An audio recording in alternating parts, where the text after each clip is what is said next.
I learned from 3 mistakes the better way to see God.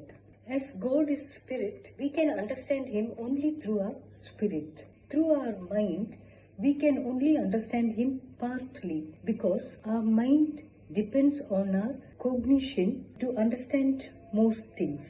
Now, as we have not seen or heard God, there is no registered memory in our mind to help us understand God when we use our mind. Whereas our inner spirit or our heart, which does not depend on our cognitive senses, can help us discern or understand and feel Him better. This is the second mistake I could correct. Whenever we try to concentrate on any matter too deeply, it tends to have a self-defeating effect. For an exam, if we study any matter bit too deeply, the moment we begin to write the exam, it will just not be there in the mind.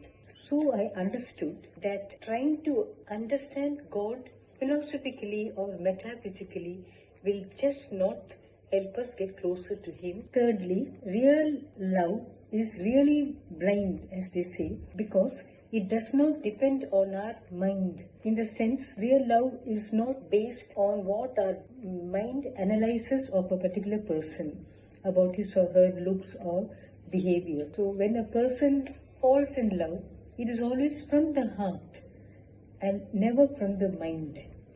So that is why it's called blind love. That is the way we really get closest to the other person who is loved. That's how Jesus wants us also to love Him.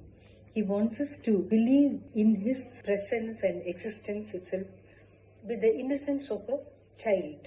After 3 decades of trying to get closer to God, it is these 3 new approaches that really helped me get closer to Him. So I thought I could share with anyone who's going through difficulty in seeking God.